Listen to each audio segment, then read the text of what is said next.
saya ditanya apa faktor sukses yang paling menentukan dari transformasi itu.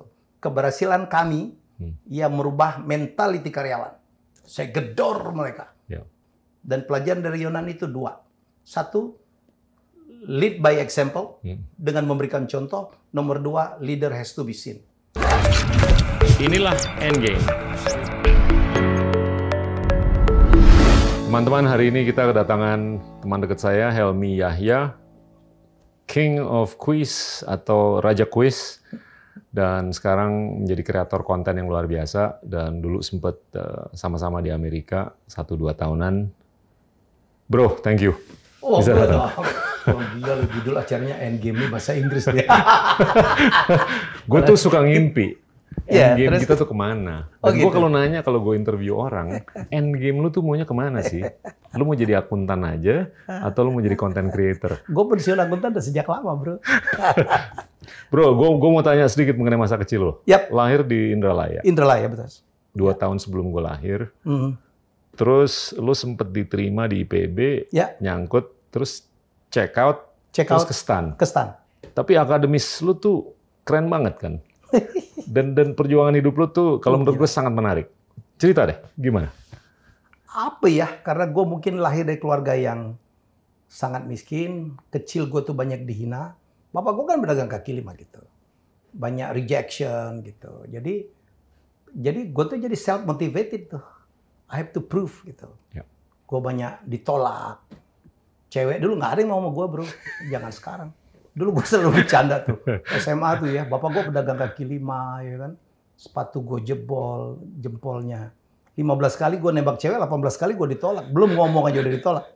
Gitu, itu yang akhirnya membuat, I have to prove it. Gitu. Ya. Saya harus keluar dari penghinaan itu. Dan gue sama Tantowi itu begitu tuh. Yeah, yeah. Walaupun Tanto mungkin karena, wah dia lebih charming gitu. Yeah. Cewek banyak ngubur dia, bro. Nah dulu gue kalau dagang kan jagoan gue dari dia. Tanto kan nggak bisa jadi pedagang. Dulu kalau orang mau ngirim surat ke Tanto melalui gue, lo harus bayar dulu gitu. Jadi entrepreneurship gue tuh mulai dari situ. Jadi hidup gue gitu tuh. Gue nggak punya alternatif. Mau nonton nggak punya duit, mau apa duit. Kerja gue belajar. I have to prove. Dan hidup gue dulu kenceng banget, keras banget gue. Pokoknya gue harus jadi juara. Pokoknya harus jadi juara. Wah gue keras banget. Gue itu melembut setelah gue pulang dari Amerika. Iya, dulu gue membuktikan semuanya. Di Miami kan, lu tahu sendiri, gue selesai 10 bulan. Iya. 10 bulan, bro. Dan lu ngerjain banyak hal waktu itu. Gue bukan sekolah aja. Gue sekolah mau aja. biak kiri kanan. Mau biak kiri kanan, nonton konser. Iya. Dapat duit gue, nonton Van Halen. Di Van Halen baru meninggal, gue udah nonton. Gue ngewawancarain Metallica. Iya. Gue yang bawa Metallica ke sini. Gue nonton Guns N' Roses 3 kali. Iya. Nggak bayar pula. Nggak bayar. Kalau gue nonton bayar. Bayar. Padahal itu auditornya Miami gitu. Gue bikin coverage NBA, gue ngelaporin many things. Gue nyari duit. Kenapa? Karena waktu itu, lo tau nggak, gitu? Gue itu cuma dapat beasiswa $696. Gila. And I brought my wife and a son. Gue nggak bisa share. Tapi thanks God, Tuhan Maha Adil gitu. Jadi rezeki gue banyak banget di Miami dulu. Gue jadi sekali nulis gue bayar $100 tuh. Dan sebulan mungkin bisa 6 tulisan, 7 tulisan ya. Wow. Dan gue pernah jadi court reporter tuh. Ya. Court reporter tuh penterjemah di pengadilan. Ya. Ternyata di Miami itu kan banyak sekali pelaut-pelaut Indonesia. Nggak bisa bahasa Inggris tuh. Tiap kali mereka kecelakaan sama lawyer-lawyer Yahudi itu, mereka nuntut di pengadilan dan gue dikontak. $100 1 jam. Oh, mewah hidup gue dulu, bro. Mewah banget. Dan gue selalu kalau ada konser gitu, I got 2 tiket. Gue di kelas gue, siapa yang mau nemenin gue? Gue cuman butuh lo punya mobil nganter. Iya, lo nggak pernah ngajak gue lo di Miami. Iyalah. Cuma ngajak nonton football doang. Nonton football doang. Kalau touchdown kita pelukan, gitu. Kita dulu kalau nonton football ya, ini gue bongkar aja. Nyari sebelahnya tuh cewek. Soalnya kalau pasti touchdown kita pelukan, gitu. Nggak tahu Pak Gita sih, nggak tahu. Nggak. Gue di belakang lo kok. Oke. Terus? Ya jadi gitulah. Jadi menurut gue sih itu yang membuat akhirnya gue kan masuk di IPB tanpa tes gitu. Karena saya lulusan terbaik. Lu juara. Saya pernah jadi pelajar teladan. Kan? Top 5 di pelajar teladan nasional. High school kan? Ya. Gila. Nationwide lagi. High school gue nomor 1. Waktu itu saya kompetisi pelajar teladan nasional. Dulu satu provinsi cuma 1 dan saya dari Sumsel yang pendidikannya tuh quote unquote tidak setinggi Jawa. saya bisa masuk ke dalam top 5. Wow. Ya, saya bisa mengalahkan Jawa Tengah, Jogja. Dan lu nomor 1 dari top 5 itu? No, kan yang 27 provinsi gue masuk top 5. Gue nomor 5. Wah, jadi itu yang akhirnya gue dapat tes, tanpa tes tuh, perintis 2. Yeah. Tapi saya nggak merasa secure tuh. Bapak gue udah sakit-sakitan. Ya rumah kami udah digadaikan untuk gue sama Tanto ke Jakarta. Dan kakak gue belum ada yang jadi, termasuk Tantowi. Ya, jadi akhirnya udahlah, saya harus membuang mimpi saya. Saya dulu kan kepengen jadi dokter, terutama dokter kebidanan gitu. Tapi gue kan tahu diri, karena sekolahnya mahal, lama gitu. Saya waktu itu mencari sekolah di mana gue cepat harus bebas dari tanggung jawab orang tua gue. Gue daftar STAN. Never ever in my life gitu kebayang akan menjadi seorang akuntan. Gue masuk lo ke sana. Siapa yang ngedrive lo ke STAN? Ada teman gue aja satu kos. Ya, Mi ada STAN tuh, buka. Kayaknya teman gue tuh namanya Abdul Hakim ya, anak Petamburan gitu. Dia kasihan lihat gue gitu. Tiap akhir bulan nunggu wesel itu kadang-kadang bapak gue terlambat. Ternyata dia minjem duit tuh kita. Dia minjem duit kemana-mana tuh bro. Gila. Akhirnya gue bilang, aduh, I have to decide. Gue nggak mau. Gue percaya banget kalau gue di IPB pasti gue drop out. Kalau bapak gue meninggal sebelum gue lulus pasti gue drop out. Gila loh, masa pelajar teladan drop out? Karena kurang pendapatan. Karena udah sakit-sakitan. Aduh. Akhirnya ya udah, gue ikut tes di STAN, naik truk loh. Karena keluarga gue di Jakarta satu-satunya itu ada di daerah Glodok situ, dia sopir truk. Oke deh, gue anterin, daftarin di Kebayoran Baru tuh, di Purnawarman. Dan jadi akhirnya gue daftar, nggak nyangka juga mau lulus gitu. Anak Jakarta kan sombong-sombong zaman itu. Iya. Sekarang juga masih ada sih. Tes itu ya, tesnya tuh di GBK tuh. Waktu itu namanya Gelora Senayan dia. 10.000 tuh depan kita. Wih, gila loh. Mati gua. Yang diterima kan 400. Dan itu di beberapa kota yang lain, gua lihat saingan gua ini yang gua harus taklukkan. Ih, sombong-sombong gitu. Gua bilang, wih, mereka kan bimbingan tes semua. Masih ingat Siki Mulyono kan? Iya, masih. Begitu matematik, 45 soal, mereka bilang, ih, ini yang di bimbingan tes keluar semua. Sementara gua nggak bisa jawab 3 soal tuh. 42 tuh belum tentu gua bener. Waduh, habis itu gue mati. Gue bilang bapak gue akan gue bilang nggak bakal lulus. Yang terakhir itu bahasa Inggris. Nah, bahasa Inggris makanan gue dong. STTB gue itu lo tau. Ijazah gue SMP bahasa Inggris gue tuh 10. Karena gue dulu guru kursus. Guru SMA gue itu murid gue kursus. Jadi ya udah, gue teror juga mereka. 15 menit dari 30 menit gue keluar. Gue ngangkat tangan. Kenapa? Mau ke belakang enggak? Gue bilang udah kelar gue kecain. Saya udah selesai. Wah, semua orang ngeliat tuh. Ya, gue teror, gue keluar 15 menit gue keluar. Tapi gue waktu itu hopeless. Gue bilang bapak gue kayaknya nggak lulus. Ternyata gue lulus dan salah satu lulusan terbaik. Wow. Ya, wah sejak itu gue berkompetisi. Wih, hidup gue tuh dulu kompetitif banget. Kompetitif banget. Sampai di Miami saya berpacu lagi tuh. Berpacu lagi, saya harus pulang cepat. Bokap masih ada? Nggak ada. Tingkat 2 bokap gue hilang, udah meninggal. Jadi bener banget firasat saya. Jadi kalau saya nggak pindah ke STAN, saya pikir saya drop out. Mungkin gue jadi apa gitu. Jadi penjahat, tapi penjahat yang sangat pintar. Gue tuh kadang-kadang diselamatin S2 beasiswa. Ya jadi gue di Miami itu karena gue udah kerja dengan Anies Madi kan bikin kuis. Dan gue harus cepat pulang. Legendaris. Cepat pulang. Dan gue kan ya 10 bulan. Kalau nggak salah nggak tahu ya ada yang mecahin rekor gue apa nggak. S2 dalam waktu in accounting. Wow. Ya, 10 months. University of Miami. University of Miami. Gue pulang kena hurricane. Topan terus habis. Jadi gue tuh diselamatin. Aduh, gue juga udah pulang. Apa? Gue juga udah pulang. Udah pulang ya? Pas. Jadi gue apartemen gue hancur tuh. Berkali-kali di Amerika. Begitu gue keluar dari tempat itu kejadian.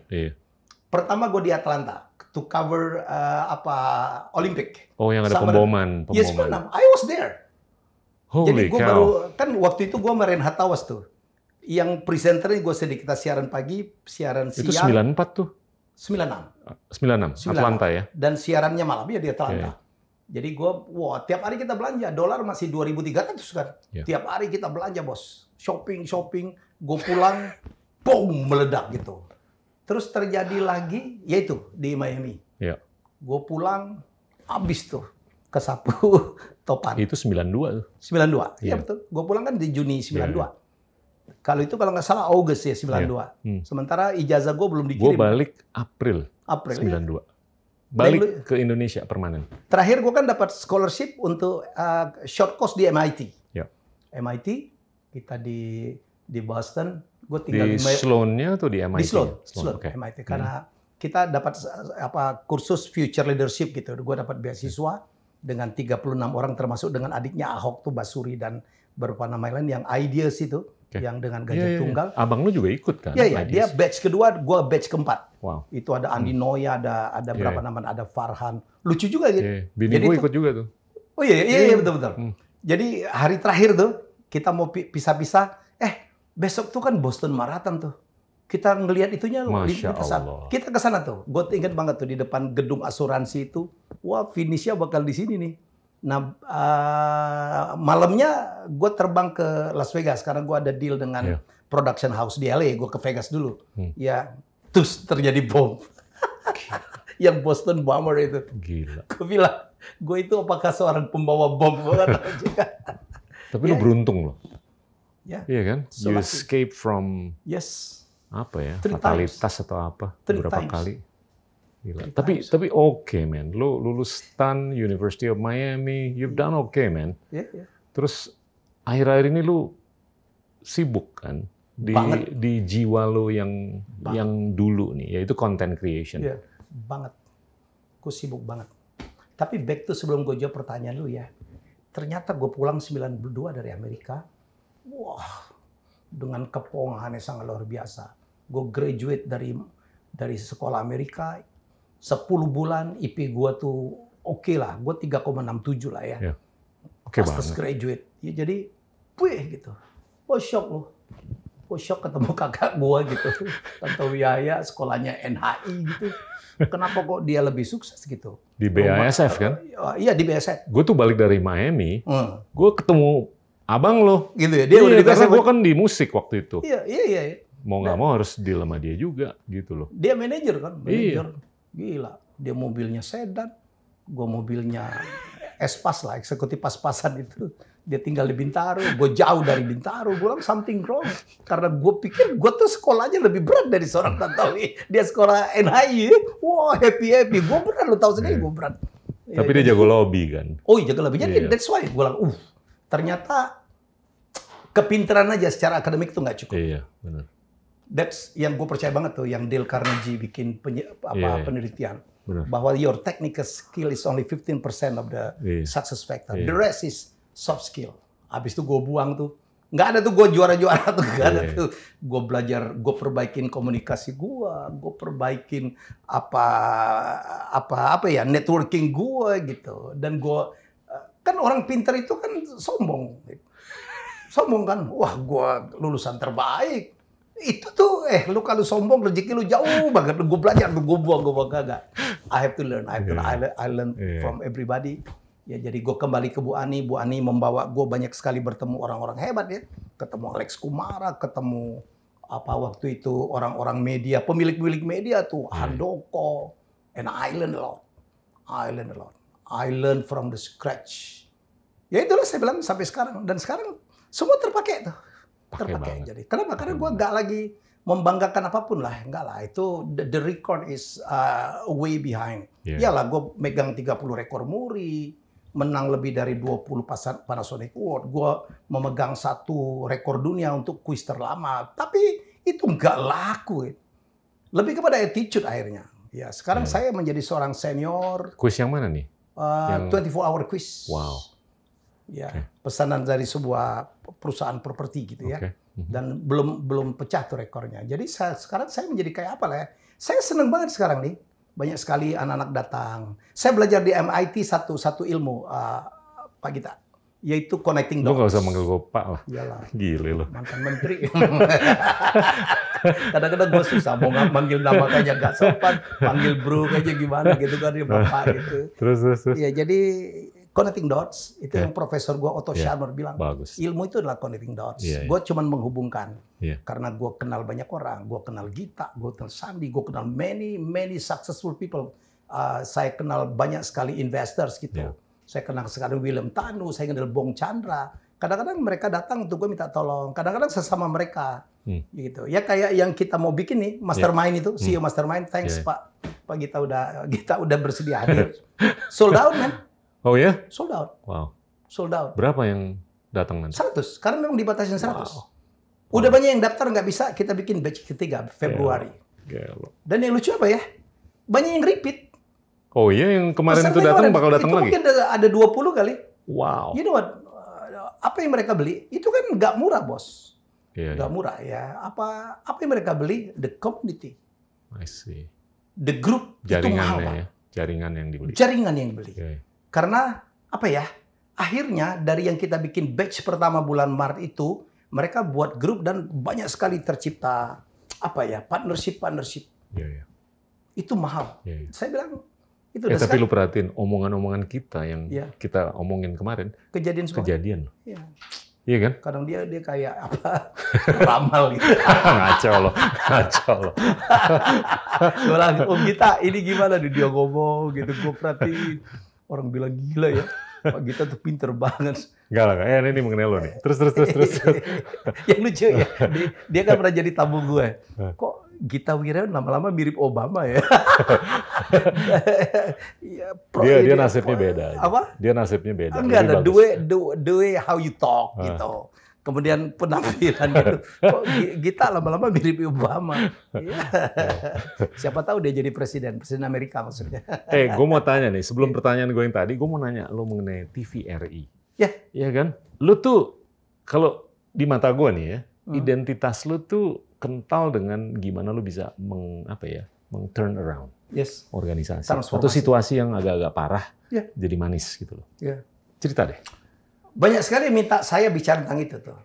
Banyak sekali. Saya dalam beberapa seminar ujung-ujungnya orang nanya tentang itu, tentang the transformation. Saya bikin satu topik, saya bicara kayak Yonan dulu waktu berhasil mentransformasi KAI, and he share itu bagus. Many times tuh, mungkin 1,000 times. Saya pun akhirnya saya punya legacy saya sendiri tuh. How to transform. Lu tahu nggak, si Yonan tuh melakukan dengan kereta api sampai gue tuh bangga naik kereta. Itu nggak gampang loh. Iya kan? Dulu kan kayaknya agak-agak kepaksa kan? Gitu. Sekarang waktu itu kan sekarang on time 8.13 departure 8.13. Yang gila kadang-kadang tiket kereta api ke Surabaya lebih mahal daripada naik pesawat. Udah nggak bener ini. Tapi kita bangga banget. Karena dulu kita obses ya. Kita ke Eropa kalau naik kereta ke Jepang gitu. Wow. Kita dulu mimpi gitu. Bisa nggak ya Indonesia punya? Dan ternyata bisa. Benar. Itu luar biasa. Dan bersih. On time. Itu nggak kepikiran tuh. Gimana caranya? Sorry. Jadi saya kemana-mana tuh diminta bicara tentang itu tuh. How I transform TVRI. Saya malah seminar saya bilang the journey from impossibility to possibility. Karena itu dikatakan orang nggak mungkin. Gue dulu gila, bro Gita. Jadi saya waktu menerima tantangan untuk menjadi dirut TVRI, itu kakak gue aja nggak setuju. Kenapa? Karena dia pikir susah banget ya. Karena kan many names, before me, gitu. Nggak bisa men-turn around TVRI. Saya bilang TVRI itu adalah lembaga penyiaran yang paling terdisrupsi. Kan disruption itu yang paling kental, cirinya adalah kalahnya petahana. Iya kan? Di mana incumbents itu kalah tuh. Seperti Bluebird gitu. Jaya bertahun-tahun. Waduh, luluh lantak tuh dihajar oleh Gojek yang nggak kelihatan. Akhirnya bermitra dengan. Akhirnya. Ya, jadi that's many stories about that. TVRI bayangin, nomor 1 tuh pada saat nggak ada lawan. Begitu datang stasiun kedua. Yang paling terdisrupsi lu tau apa? Apa? Blockbuster video dari Miami. Iya, dari Miami. Wayne Huizenga. Padahal dia dikasih kesempatan untuk invest di Netflix. Iya, dan dia tidak lakukan itu. Nggak dianggap. Iya. Jadi back to TVRI itu begitu net masuk ke bawah lagi gitu. Waktu saya masuk nomor 15 dan terkapar bertahun-tahun. Jadi saya masuk menerima tantangan itu gila juga tuh. Ya udah kejeblos ini gue masuk. Apa yang bikin lu mau menerima tantangan? Karena abang lu bilang susah? Iya, gue lawan dia. Gue lawan bukan karena membuktikan dia, enggak. Jadi ada seseorang yang datang sama gue, lucu ini orang yang mencat gue justru. Ya, jadi Mereka datang, udahlah Mi, lu dapat, kita tahu storytelling hidup lu tuh, ya kan? Dan lu dapat apa kekayaan, dapat popularity dari mana? Dari TV dong. Dan mereka tahu, saya belajar di TVRI kan 10 tahun pada saat saya kerja di Ani Sumadi. Dia bilang, time to give it back. Time to give it back. Ya, jadi saya masuk, saya komunikasi dengan istri gua. Dia bilang, oke Pak, kalau memang Papa maunya begitu, silakan. Karena gue tuh ya 3 tahun, 4 tahun terakhir sebelum saya menerima tantangan TVRI, hidup gue tuh nggak sehat, bro. Hidup gue tuh nggak sehat. Saya banyak banget waktu kosongnya. Gue pikir gue mampu melakukan banyak hal with my knowledge, dengan background gue, dengan prestasi gue. Tetapi yang gue lakukan nggak banyak tuh. Nggak banyak. Gue pernah diminta menjadi ikut tes untuk jadi CEO BUMN. Gue kalah lah. Seumur hidup gue nggak menang tuh. Atau nggak lulus. Gue nggak lulus. Nggak masuk akal. Kok lu nggak bisa lulus? Nggak tahu. Oke. Ya itu nggak usah dibahas lah, banyak cerita. Unik tuh. Akhirnya, saya kadang-kadang mau minta tolong ke orang gitu, gue jadiin komisaris kayak, karena I think I can do it. Nggak ada juga gitu. Perusahaan gue udah jalan. Masalahnya, Triwarsana gue udah gue wariskan ke menantu saya yang namanya Marisa Fitsatara, dan she do it very good, she does it very good. Udah. Saya tuh, sehari-hari aja. Jadi public speaker, jadi presenter, yang gue tahu, saya tuh mampu, lebih dari itu gue mampu. Karena walaupun orang pikir Helmi Yahya itu presenter, kondang, raja kuis, orang nggak tahu kalau saya akuntan. Orang nggak tahu kalau saya alumni STAN. Orang nggak tahu. Orang gue pernah tulis. Kalau gue tauu, tapi banyak orang nggak tahu. Nggak tahu. Gue tulis akuntan aja, orang apaan gini. Aduh ya Allah, lo jadi akuntan susah bro. Saya di STAN itu 9 tahun kuliahnya, very top school. Dan lu ngajar juga kan? Gue ngajar. Dan saya lulusan nomor 1 Pak. Di wave orang tuh. Kadang-kadang kesel juga kita. Ya udah deh, gue ikut aja tes, lulus gitu. Ya udah, akhirnya gue yain. Tapi 9 November 2017 saya dilantik. Pucet gue. Gue tahu persoalan di TVRI itu, disclaimer bertahun-tahun, apa share-nya di bawah 1. Kalau share-nya di bawah 1 kan artinya asumsinya orang nggak ada yang nonton tuh. Ya kan, kemudian peralatan jadul, logo jadul, kemudian karyawannya tidak termotivasi. Ya kan, apa keuangannya disclaimer yang saya bilang tadi. Ya jadi saya bilang, waduh, begitu gue masuk, bro, pucet gue. Ternyata persoalan lebih banyak dari itu. Ada hutang lah, ada apalah gitu. Ada tanah kita mau disita lah. Tapi gue udah kejeblos, ya sudahlah, gue kumpulin direksi. Oke, gue bilang, saya berharap kita sama. Saya beruntung banget, saya punya 5 direksi yang mau mendukung saya. Bagus. Saya bilang, kita nggak nyari duit ya, kita nggak nyari duit.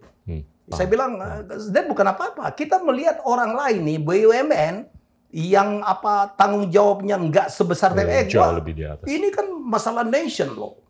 Jauh di atas. Gue sebel tuh bro, ada image buildingnya negara tuh di situ. Iya. That's image building, character building, and so on. Ya, jadi menurut saya, wah gila. Dan saya ya jadi dirut ya kan pemimpin publik nih, nggak boleh berbisnis.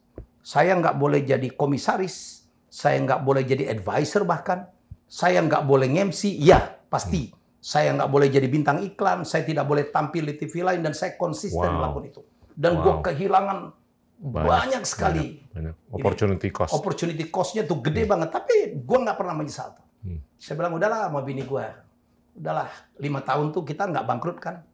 Dan everybody support. Lo bayang, yang kehilangan paling besar adalah kehilangan kebersamaan saya dengan anak-anak, dengan istri, dengan cucu. Gue udah punya cucu. Dulu kita setiap weekend kita jalan, makan-makan. Suatu hari itu lucu nih bro, gue bilang ya, gue kumpul setelah gue dilantik, Papa sekarang gajinya cuma segini ya. Jadi kalau nanti makan-makan kita yang restorannya jangan yang lagi asal tunjuk ya gitu, disesuaikan gitu. Wah lucu, anak gue yang terakhir namanya Azura, lucu banget bro. Satu hari gue kan suka date sama bini gue, kita jalan berdua doang. Saya kan nggak pernah bawa dompet, karena di sini ada kartu kredit. Sama, dan gue paling bawa cepet 200 gue nggak bawa gitu. Dompet karena emang nggak ada duit juga. Menghalangin banget kan, gue pakai tinggal gesek aja. Dompet gue tinggal. Jadi gue ada di mobil, anak gue yang paling kecil gue tak. Kenapa nak? Ini dompet papa ketinggalan. Nanti punya alasan nggak bayarin mama. Gitu. Gue ketawa gitu. Literally gitu dia ngomongin itu. Jadi tapi ya sudah, saya beruntung banget punya direksi-direksi yang sangat dulu, saya bro. Lu yang milih direksinya atau mereka yang milih? Enggak, milih sendiri-sendiri. Waduh gila, lu untung loh bisa cocok. Beruntung banget. Karena banyak kejadian mereka nggak punya prerogatif untuk milih. Ya. Kacau balau. Kalau di BUMN kan mereka bawa satu gerbong kan. Iya. Kita enggak, seleksinya sendiri-sendiri. Wow. Wah, gue beruntung banget bro. Wow. Begitu terpilih direktur keuangannya Isnan Rahmanto, adik kelas gue di STAN. Dari BPKP. Wow, pakai jenggot. Wow, oke. Pasti integritasnya gue jamin dan gue tahu siapa dia gitu. Terus direktur umumnya akuntan juga dari BPKP. Namanya Tumpak Pasaribu, Tamatan USU. Wah, BPKP gue udah pegang lah. Okay. Terus direktur program dan beritanya Abni Jayaputra. Itu adik gue yang dulu kita sering banget. Dulu kita sama-sama. Gue kan dulu kan chairman IO-nya opening closing SEA Games kan, ya gitu. Dan dia salah satu di Palembang. Di Palembang. Gua IO-nya, ya kemudian terus ada dua lagi orang TVRI yang cuma satu, namanya Ibu Rini Patmi Rehata. Ya dia jadi direktur marketing lah. Dan gua oke. Lakinya kan rektornya Mercu Buana. Gua bilang ini orang udah selesai dengan hidupnya gitu. Jadi nggak mikirin nyari-nyari duit. Dan kemudian direktur tekniknya juga dulu orang swasta, orang TVRI yang kembali. Gua bilang oke ya. Kita udah, kalau kita mau membersihkan TVRI, tangan kita harus bersih. Siap Pak Dirut. Wah, gue lead bro. Gue bikin 5 area improvement. Sesuai dengan direksi-direksi itu kan mereka harus punya KPI. Program dan berita. Nih, target lo naikin TV share ya. Oke. Keuangan, Isnan, kita harus WTP ya. Siap Pak Dirut. Terus di direktur umum. Si Tumpak, area improvement lu adalah nurunin tukin. TVRI itu satu-satunya pegawai negeri yang belum terima tunjangan kinerja, bro. Lu sedih nggak? Ada kabit kerja 32 tahun, bawa pulang cuma 5,5 juta. Karena cuma gaji pokok doang. Itu target. Untuk itu harus zona integritas, harus memperbaiki sistem, harus menegakkan disiplin, harus ada absensi. Itu yang kita perbaikin semua. Teknik, gue bilang, Jakarta kita jelek banget tuh. Banyak semutnya. Ya kita cek. Tower kita, pemancar kita cuma 30 kW daya pancarnya. Sementara swasta 100 lebih. Target gue bilang, ada duit, pokoknya teknik lari ke sana dulu. Dan kemudian di penerimaan juga gitu tuh. Di Ibu Rini, kita tingkatin ya PNBP-nya. PNBP itu penerimaan negara bukan pajak. Ya, kalau share-nya tinggi, kita pasti naik tuh. Nggak masuk akal TVRI itu pendapatan iklannya kecil banget. Karena rate cut kita kecil banget, cuma 2 juta tuh flat rate. Ya masa kita nggak laku jualan? Dan gue jualan bro, gue ikut jualan. Kemana-mana gue tuh yang presentasi, gue gedorin tuh biro-biro iklan. Lu masang ke TVRI. Ini lu rugi banget nggak masang TVRI. Gue kan orang jualan. Saya bilang swasta itu pemancarnya cuma paling tinggi 60-an, TVRI 300 lebih. Jadi daya jangkau kita itu 5 kali lipat TV swasta. Ya, wah jelek Pak. Gue bikinin acaranya, gue bikin bagus. Kita bikin tiba-tiba punya Jelajah Kopi yang menang dokumenter terbaik di Indonesia. Kita menang di Asia. Discovery datang mau kerjasama. Akhirnya teman-teman dari Mola gitu mempercayakan Liga Inggris di TVRI. Kenapa? Karena kan mereka membutuhkan jangkauan yang luar biasa. Dan saya kawal. Saya belajar bagaimana saya menggerakkan itu. Saya ditanya, apa faktor sukses yang paling menentukan dari transformasi itu? Keberhasilan kami yang merubah mentaliti karyawan. Ya, saya gedor mereka. Gue bilang, bapak-bapak, ibu. Itu nggak gampang loh bro. Nggak gampang. Saya pikir itu. Yang lain lo boleh ngapain aja. Bayangin, lebih nggak gampang lagi karena tukin belum turun. Tapi mereka melihat kita bro, melihat leadernya. Betul. Ya, saya belajar dari Yonan. Saya datang ke Yonan, bro. Gue mau belajar nih. Seminggu setelah gue jadi dirut, gue datangin Yonan. Bro, gue mau belajar nih. How you transform KAI. You share to me. Wah, kebetulan dia bilang, Pak Helmi, saya lagi mau ada sharing session dengan teman-teman ISDM. Dia waktu itu baru dilantik menjadi Menteri ISDM. Dan pelajaran dari Yonan itu 2. 1, lead by example dengan memberikan contoh. Nomor 2, leader has to be seen. Ya, itu yang kita pakai, Pak. Bagus. Kita turun langsung, saya bertemu dengan karyawan, saya coach langsung, I teach them bagaimana ini, bagaimana itu, dari mulai nulis rundown, memberi judul, apni aja, semua direksi turun. Gua ngecek toilet, bos. Semua gua cek. Bro, ini kalau lo bandingin untuk level lo dan anak buah lo sampai terbawah dengan kompetitor lo di swasta, itu multiple gajinya tuh berapa banding berapa tuh? Kalau lo jadi dirut di swasta, lo bisa digaji berapa? 200, bro, plus bonus. Jadi kali 6 dan lah ya. Dan nggak ada dewan pengawasnya. Kali 7 lah ya. Kali 7 kan? Dan nggak ada dewan pengawasnya, bro. Nah, itu sistematis loh. Iya kan? Gimana? Dan beban gue lebih berat, Pak. Wow. Karyawan gue jauh lebih banyak. Karyawan saya 3 kali lipat, 4 kali lipat dari swasta. Budget mereka lebih tinggi. Gue dikasih budget dengan karyawan 3 kali lipat itu adalah 1/4-nya TV swasta. Gelo. Sorry, I cut you off. Terus. Ya, itu kita lakukan. Tapi saya akhirnya kan, saya hadir di tengah. Saya belajar dari Pak Ishadi juga, di samping message-nya dari Yonan. Saya belajar dari Pak Ishadi, dia dulu menjadi cerita itu yang diturunkan bergenerasi. Kan gue selalu bilang, Dirut TVRI itu Pak Ishadi, gue tuh kan penggantinya gitu. Ya, bagaimana dia terceritakan, orang lagi ngedit jam 11 malam, Pak Ishadi bawain nasi goreng tuh mereka. Wah, ya, saya masukin satu ruangan, bro, yang nggak pernah barangkali ada direksi masuk ke situ, yaitu di master control. Itu orang-orang yang nggak bergaul, bro, kita. Mereka masuk pagi, keluar sampai ke shift-nya, jagain supaya semua on air itu nggak ada yang miss. Di ruangan ber-AC yang sangat dingin. Mereka mau ke toilet aja harus bergantian, Pak. Pulang mereka capek, mereka pulang. Kadang-kadang temennya dikit banget. Gue datang, bro. Hey, gue bawain makanan gitu. Seneng banget. Wah, ada yang nangis, bro. Berubah. Ada yang nangis. Wah, dia bilang, gila. Gue nggak seumur umur, nggak pernah pimpinan gue kesini. Terus gue ingat banget 29 November gue dilantik, begitu malam tahun baru kita sukses live 7 jam yang gue pimpin langsung. Tanggal 2 Januari kita masuk, kan kita 12 lantai itu. Gue naik dari lantai 11, bro. Lantai 12 itu kan itu. 12 itu aula. Lantai 11 gue masukin satu-satu. Gue masukin ruang satu, gue selamatin. Ya, selamat tahun baru ya. Bantu saya ya. Kita spirit baru. Kaget, bro. Sampai ke bawah, sampai ke lantai 2. Gue lakukan itu. Gue datangin satu-satu. Saya ajak direksi. Kita perkenalkan diri. Kita harus begitu. Dan saya bersyukur tuh. Bersyukur banget saya punya tim direksi yang juga merubah. Gak gampang, bro. Hari pertama, lo tau gak? Hari pertama gue diperkenalkan dengan kepala stasiun. Kita nyebutnya Capsta. Waktu itu ada 29 Capsta. Lo tau gak? Gue diperkenalkan oleh Dewas. Ada yang ngomong tuh. Salah satu kepala stasiun. Pak Helmi, kita udah 30 tahun loh di sini. Ya, kita udah 30 tahun di sini. Jadi kita lebih tahu loh tentang TVRI. Jadi ya harus saling menghargai. Gitu. Jadi Anda kan orang luar. Tau nggak? Gue bilang ini orang Palembang diginiin, lo tahu kan? Gue waktu ninggalin Palembang udah dihitung mati, lo tahu kan? Di sini gue nggak nyari duit, gue sacrifice. Gue tahu, Pak, saya nggak suka tuh dikotomi orang dalam orang luar ya. Orang dalam orang luar. Gue bilang Onta itu ya lahir lebih dahulu tuh. Lahirnya di Mekah. Tapi nggak naik haji tuh, Pak. Iya lah. Hidup ini bukan tua-tuaan, Pak. Bukan lama-lamaan. Onta tuh, Pak. Lahirin di Arab, nggak naik haji, Pak. Saya di sini mau ngapain sih? Saya nggak ada kata gagal loh, Pak, megang TVRI. Gue malu. Saya punya reputasi. Wow. Saya bilang, iya, Pak. Karena gebrak-gebrak, Pak. Kalau gue kalah set, gue kalah, bro. Iya.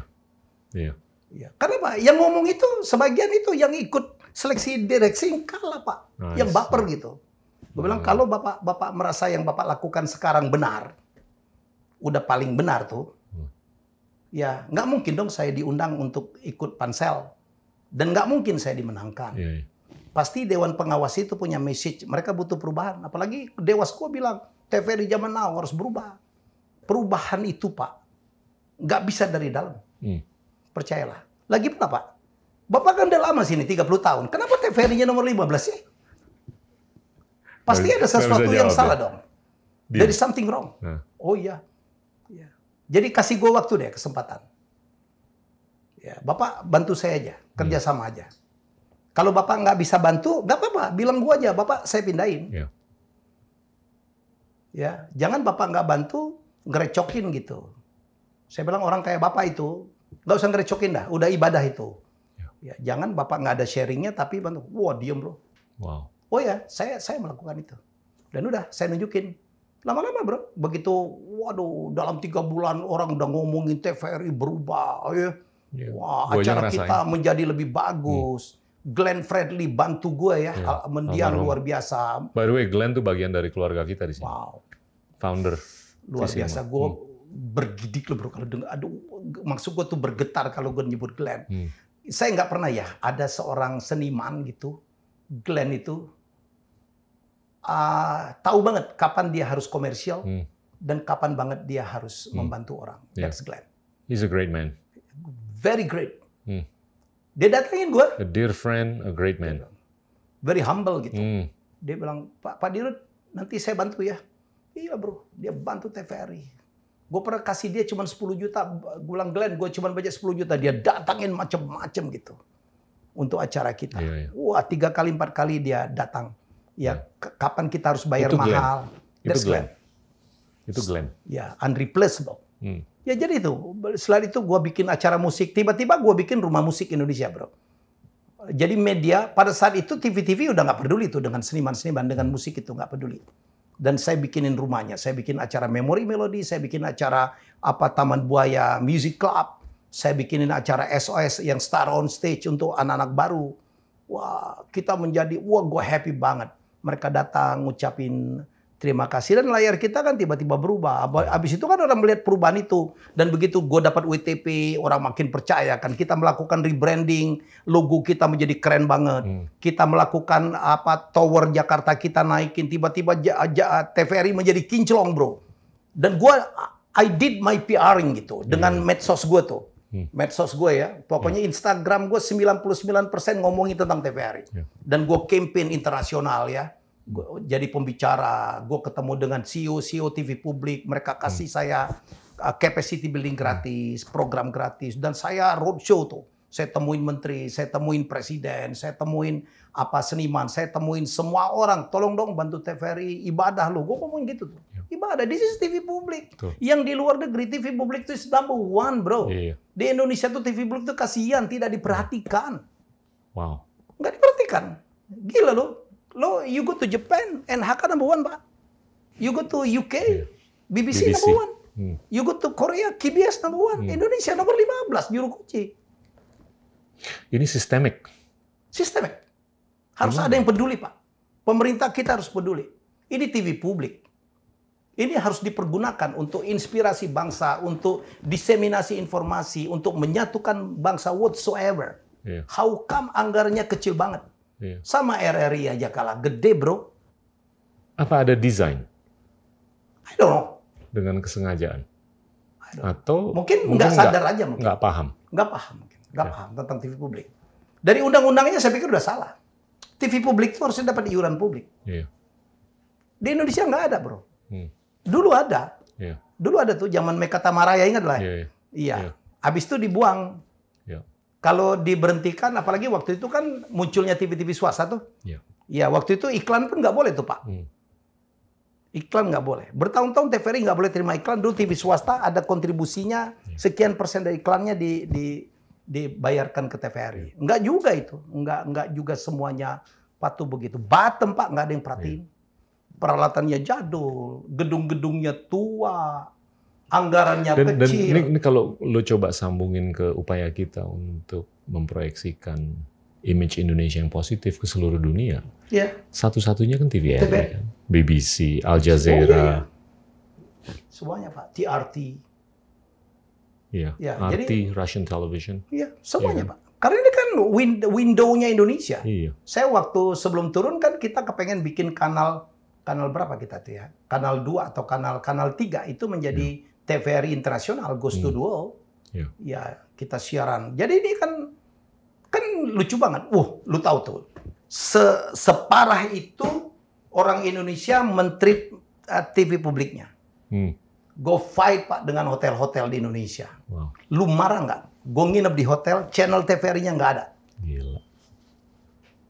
Gue ngomong tuh sama PHRI. Gue ngomong tuh sama Mas Nuk. Mas Nuk ini Nggak bener nih. Orang asing nginep di Indonesia, dia kan kepengen tahu tentang Indonesia. Masa ini dia tonton gosip, nonton apa gitu? Lu nggak respect tuh. Nggak semua patuh, bro. Dia bilang, ngapain TVRI? Udah bagus sekarang. Gue curious, kalau lo ngomong begini dengan teman-teman di pemerintah dulu, responsnya gimana? Oh iya, mereka respect. Karena mereka melihat gue sacrifice. Teman-teman di pemerintah, thanks God, Pak. Bantu gue luar biasa. Menteri-menteri gue bantu banget semua. Karena they respect me. Mereka tahu gue sacrifice. Gila loh. Gue sekali nge-MC aja di atas gaji gue. Iya kan? They respect me. Dan gue nothing tulus juga. Gue nothing tulus. Ketolong dong. Ini kan punya kita. Lo lihat dong. Kalau di Jepang, NHK. Gue pernah loh bro, anggota DPR dan juga Pak Dirut. Anda kan jago televisi tuh. Ya kan? Bisa nggak kita jadi NHK TVRI? Bisa Pak. Asal anggarannya ditambah. You know what? Saya bilang, Pak. Anggaran kami itu 1/100-nya NHK. Gila. Dan NHK, bro, penduduknya lebih sedikit. Ya kan? Jangkauannya lebih sedikit. Hanya 2 pulau besar, bro. Dan infrastrukturnya lebih bagus. TVRI di kampung masih ada yang pakai hitam putih, bro. Oke lah, mereka bisa bilang pendapatan per kapitanya lebih tinggi. Tapi gue setuju dengan lo. Nggak bisa betul, coba. Fair. No, BBC 86 triliun, Pak. Kita not even 1 triliun.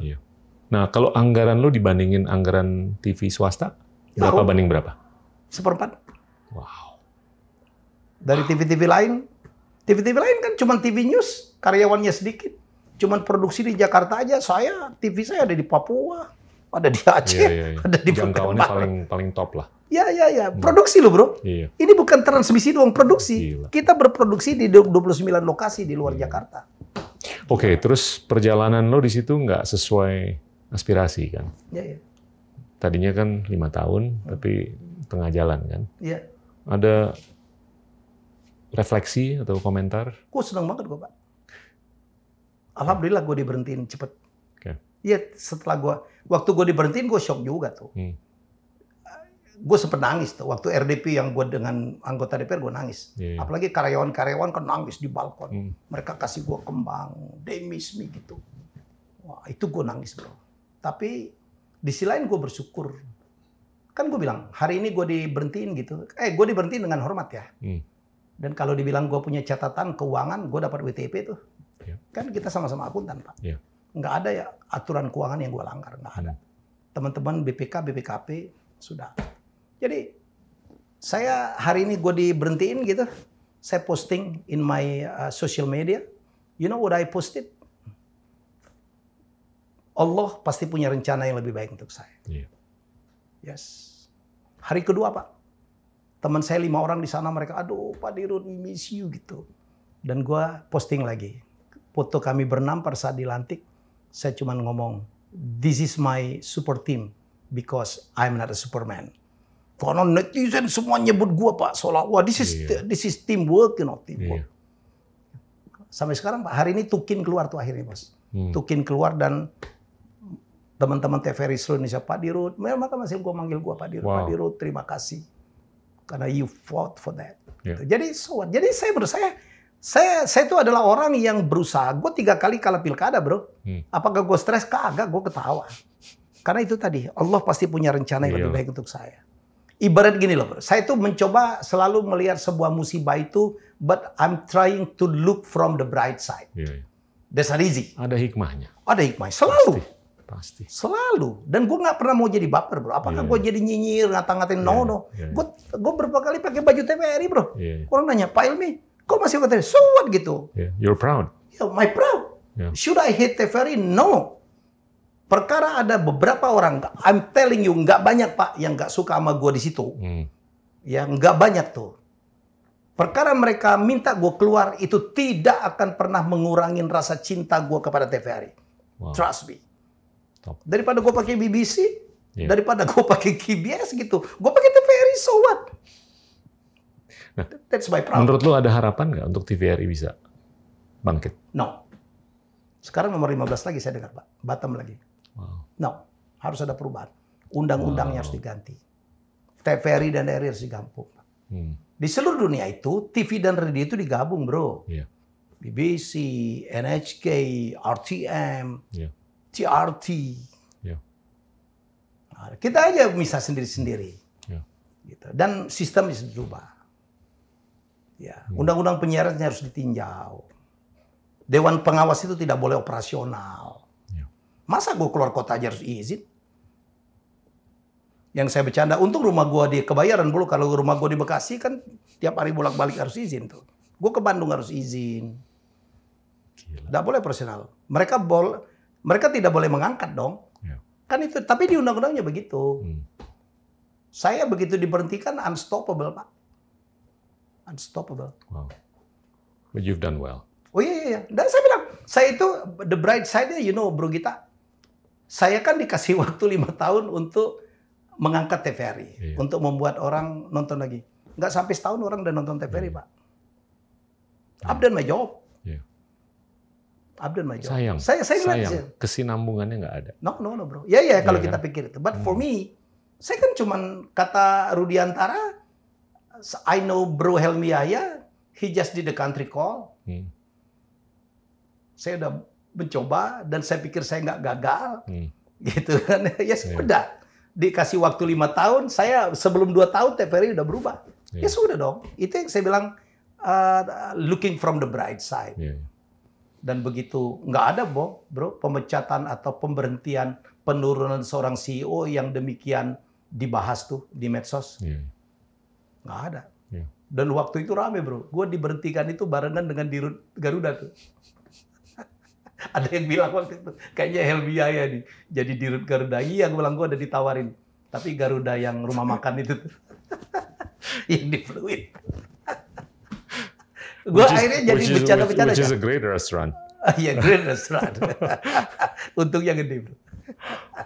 Oke bro, kita fast forward lah. Kita ngomongin ke depan nih. Lu kan dulu kan konten yang konvensional, sekarang konten yang non konvensional kan. Iya. Kalau menurut lo similarity-nya apa sih? Dan yang nggak similar apa antara dua itu? Dan gimana lo bisa bawa Indonesia nih ke depan supaya semakin cerah gitu loh? Konten is konten bro. Tapi mappingnya jadi berbeda ya. Jadi kalau dulu kan media itu kan harus berizin ya kan.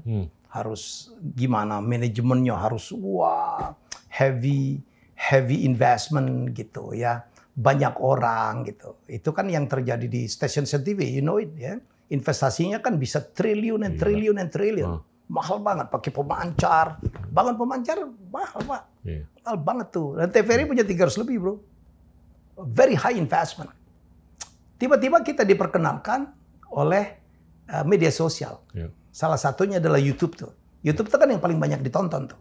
Sekarang muncul lagi IGTV, muncul lagi TikTok, muncul lagi Facebook, juga video gitu.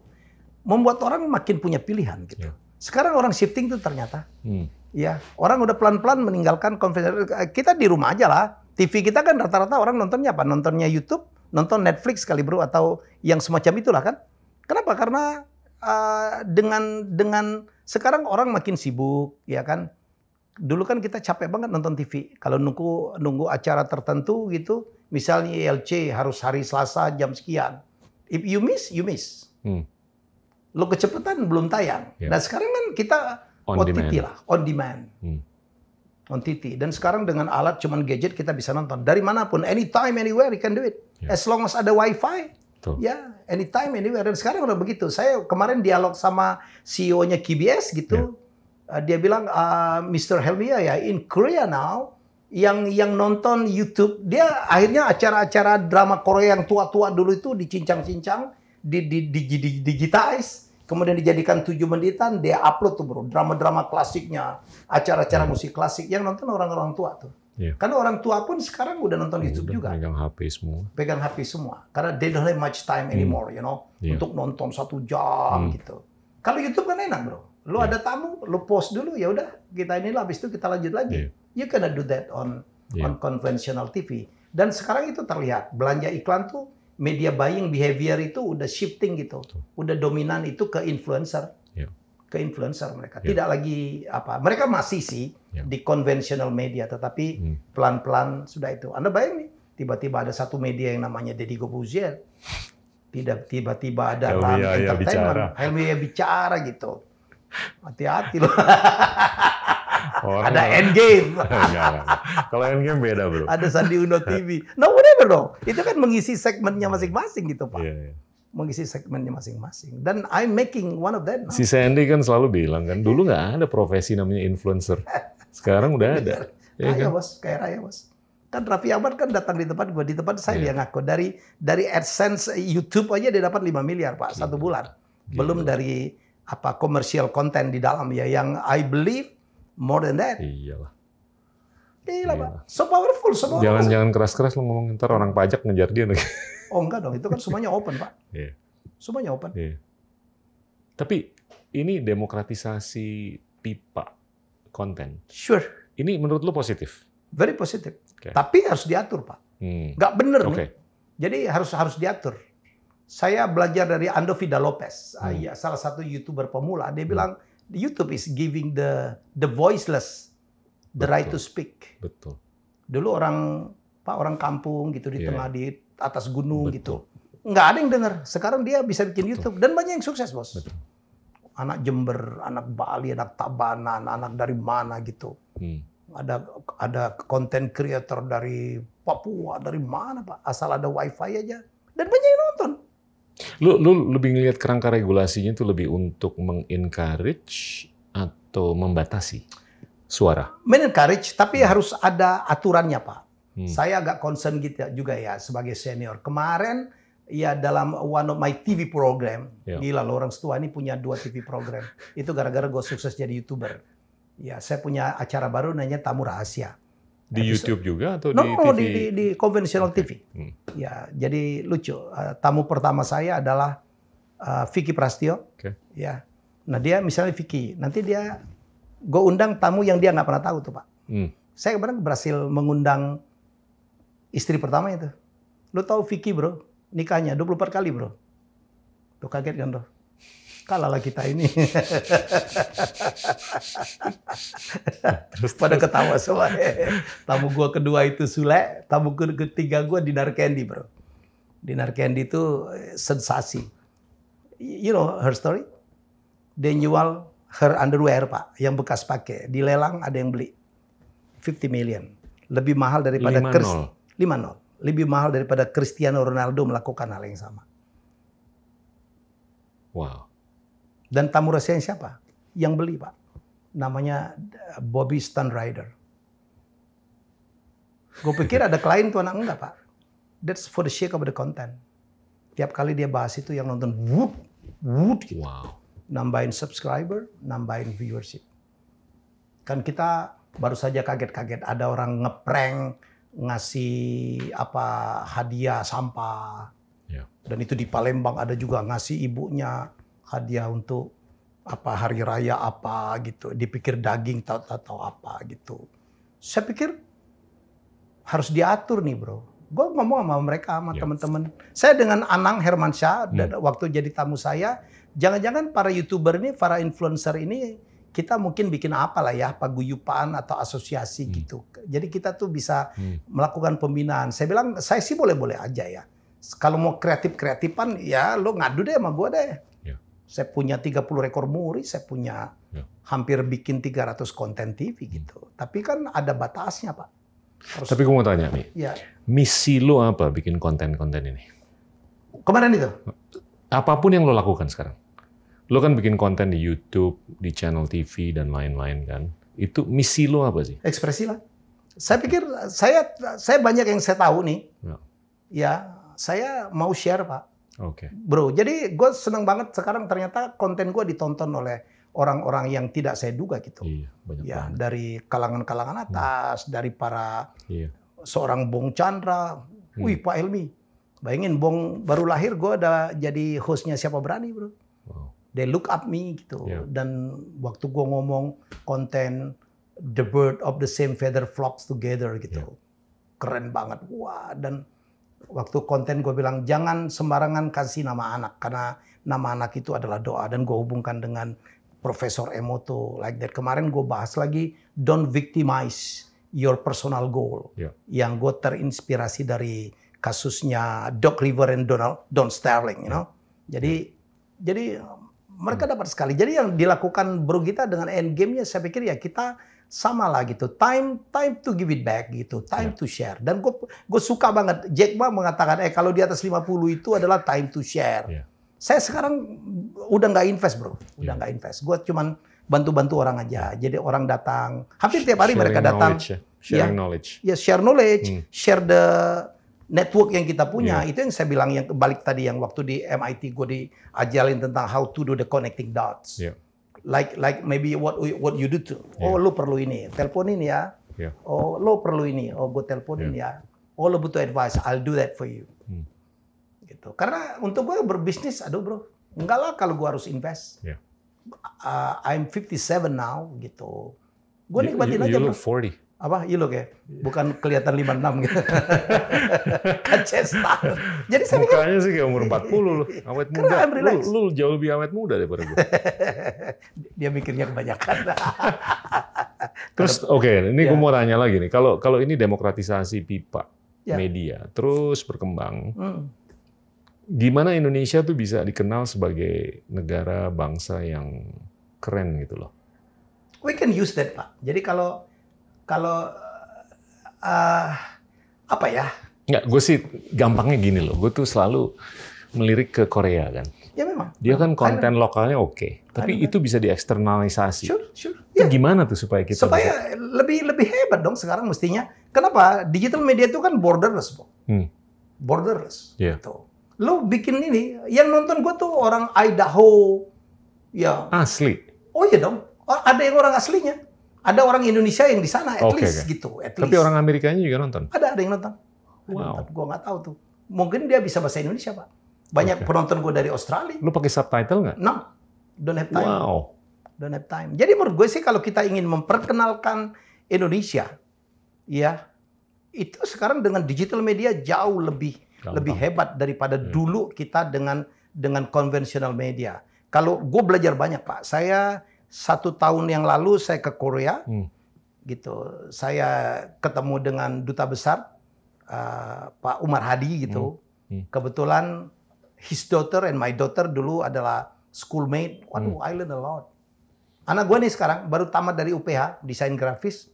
Kemarin nggak mau ngambil S2, ya karena udah keasikan berbisnis. Yang gue ketemu kemarin kan? Iya, yang si Rachel itu namanya. Karena dia keasikan berbisnis, Pak. Penghasilannya udah tinggi banget. Ya, dia bikin konten, dia bikin perusahaan desain grafis, branding, dia bikin es krim namanya Gelato. Ya. Tiba-tiba dia nggak mau sekolah. Mamanya bilang, udah papa lu tamatan Amerika, masa anak yang nggak ada yang sekolah di Amerika sih?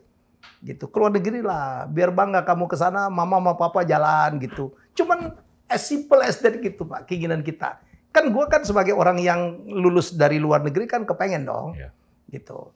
Akhirnya dia mutusin nggak, bro? Dia mau ngambil S2-nya di Korea. Wow. Dan gue tahu banget industri kreatif, if you want to learn about creative industry, don't go to anywhere.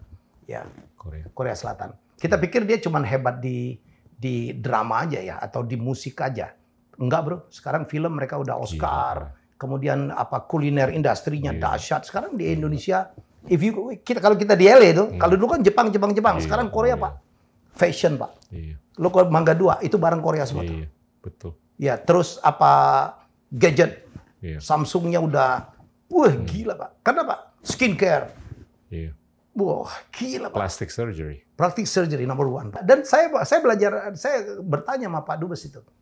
Pak, they prepare that maybe more than 30 years ago. They design that. If you want to conquer the world, conquer it from culture. MTV lah. MTV dulu meledak, seluruh dunia berubah lah. Tiba-tiba anak kita piercing, belly button. That's not our culture. Tapi they saw it through MTV, Pak. Dan Korea melakukan itu. Dulu dilakukan oleh Jepang. Jepang dulu ngerasain dong dengan Harajuku, dengan ininya. Sekarang, Pak, gila. Kan idola sekarang apa? Lee Min Ho, gitu-gitu tuh. Wah, macam-macam deh. Saya kemarin nemenin anak saya tuh nonton BTS gitu. Yang baru aja IPO perusahaannya. Iya, gila. Blackpink. Naik sahamnya. Naik, Pak. Gila, bro.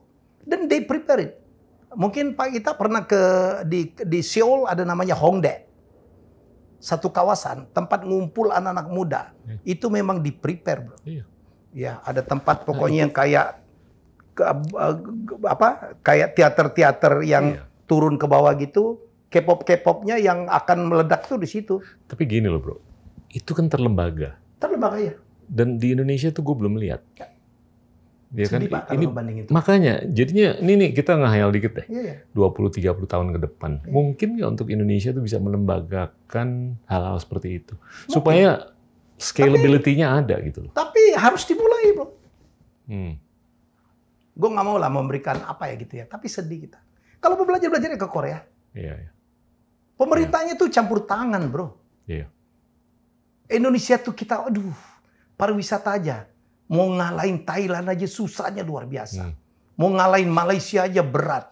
Kita bilang selalu, waduh, kita ngomong makanan, kita ngomong destination itu gila kita. Iya. Kita punya Bali, kita punya Toba, kita banyak.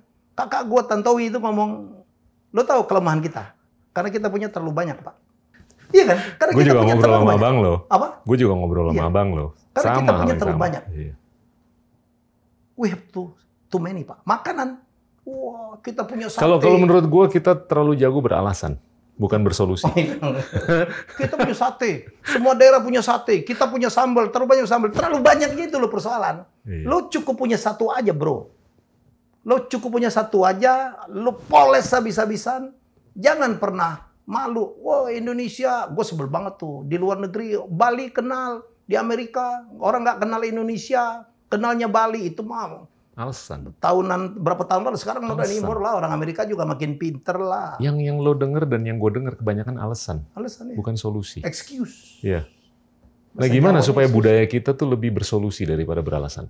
Nah itulah. Itu we have to teach the nation, bro. Iya. Itu bagian dari misi gue justru. Iya, melalui channel lo, melalui channel gue ngomong tentang itu, Pak. Gue dikritik di mana-mana. Gue bilang, wah, dengan Deddy gue bisa, wah, Helmi Yahya terlalu Cina tuh. No, gue bilang kita bukan belajar idealismenya loh, tapi kita harus we have to learn something from China. Kita harus ngambil positifnya dari Harus semua positifnya, orang. bagaimana etos kerja dia. Kita itu nyinyir, Pak. Apapun dikomentarin. Kepo. Perbuatan baik aja dikatain gitu. Oh iya, lu lihat aja tuh komen-komen di netizen kita tuh. Tapi itu menurut gue sih ada korelasinya dengan pendidikan. Mungkin. Di rumah, di sekolah, Ya. di ekosistem. Tapi secara pendidikan formal mestinya jauh lebih tinggi dong dari puluhan tahun yang lalu. Ya dong. Tapi mungkin pendidikan di rumah, di masyarakat, Pak. Waduh, sedih loh. Sedih kita ngelihat.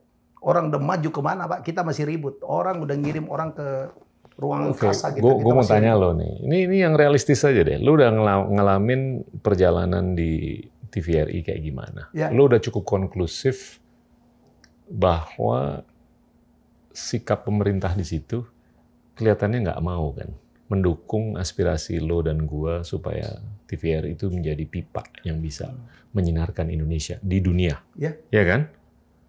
Itu cukup nyambung dong dengan kesimpulan yang kita bisa ambil mengenai proses melembagakan prasarana supaya konten-konten di swasta ini bisa keren seperti yang lo lihat di Korea itu. Jadi gimana? Harapannya gimana nih ke depan? Saya berulang-ulang ngomong, bro, sama orang-orang itulah yang menurut gue sih bisa melakukan perubahan. If you want to teach the nation, study from TVRI. 200 juta penontonnya. Perkara programnya jelek, ya tambahin dong budgetnya. Gitu. Jadi menurut saya sih tinggal kita mau apa enggak. It is about political will.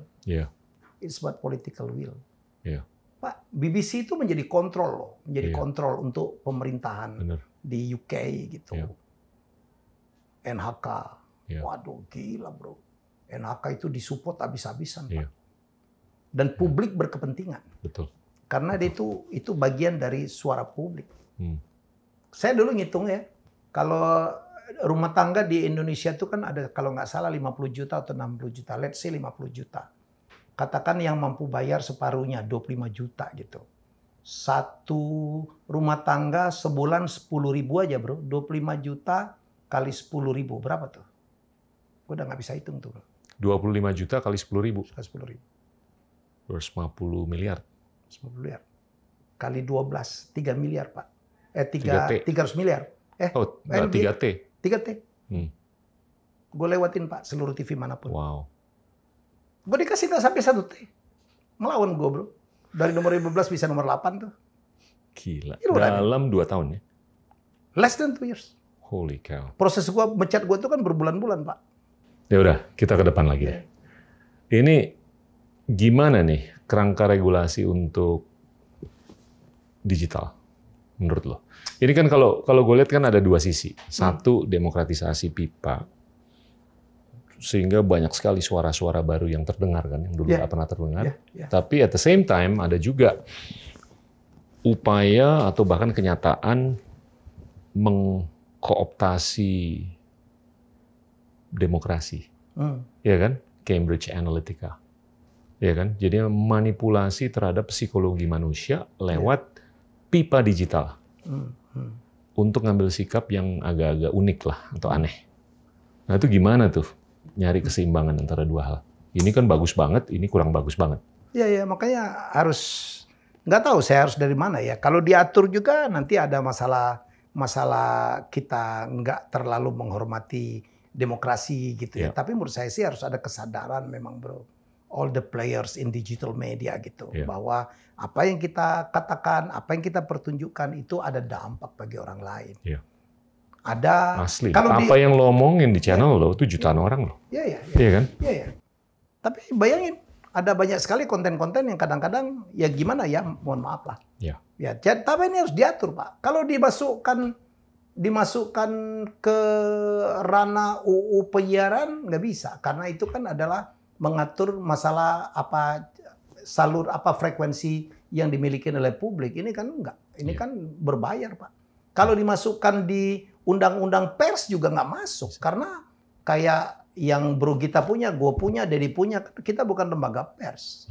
Gitu. Ujung-ujungnya ya hukum biasa aja. Kalau lo mempermalukan orang, ya lo akan kena misalnya kena pidana gitu-gitu aja gitu. Ya jadi, tapi kan ada hal yang kadang-kadang iya sebenarnya nggak maluin orang, tapi mengajarkan sesuatu yang tentang sesuatu yang tidak educated gitu kan susah kita bro. Makanya harus kesadaran. Inilah yang saya sebenarnya dengan Anang dan beberapa senior gitu.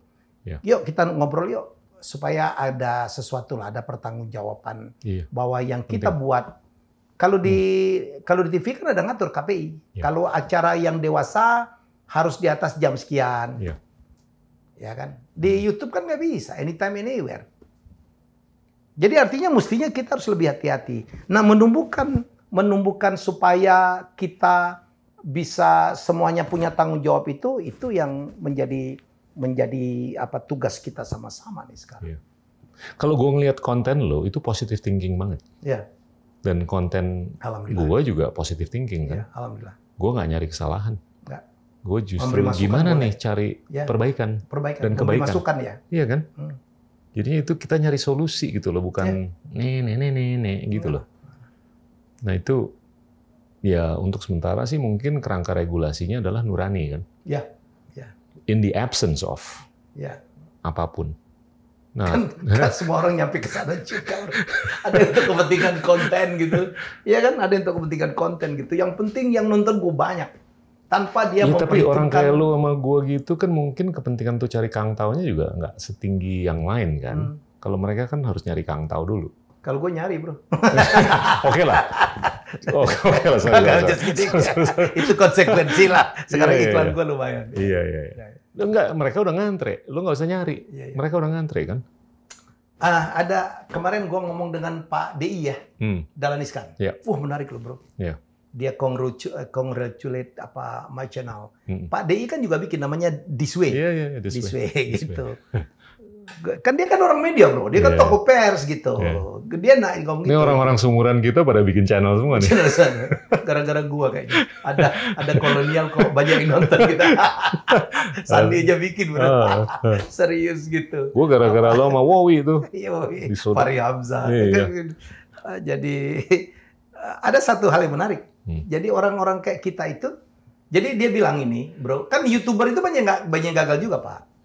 Ya, jadi nggak semua selebriti juga, nggak semua juga tokoh publik gitu yang terkenal bikin YouTube berhasil juga, enggak. Kata Pak Dahlan itu, Orang-orang kayak Mas Helmy itu adalah orang yang bertahun-tahun udah crafting tuh. Udah mengukir gitu. Sehingga itu adalah hanya penghargaan orang atas upaya keras tuh.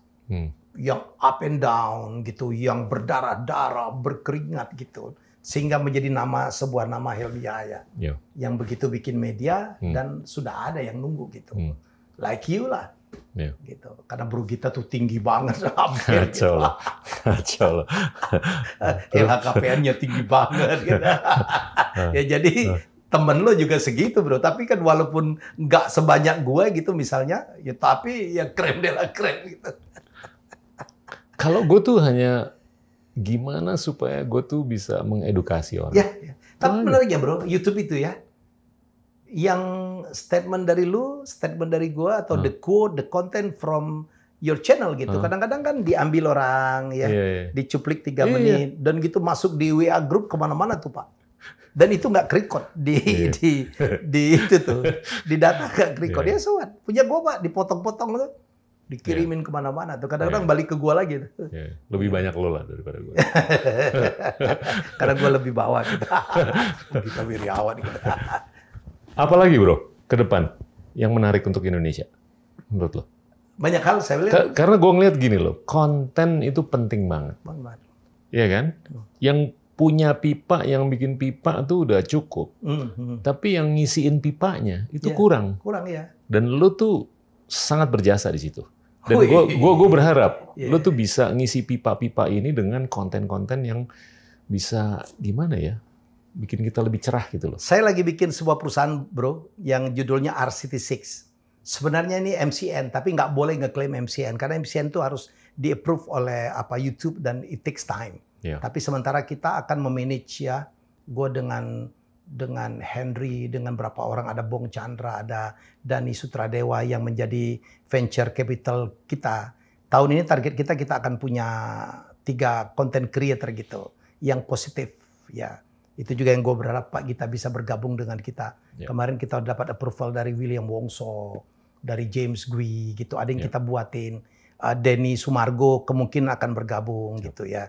Yang punya all ini ya, kemudian Maeli ada di kita, kemudian juga ada Rian The Massive, ada Keluarga Tercemar, ada komedinya juga, bukan keluarga Cemara. Bukan keluarga Cemara punya lo.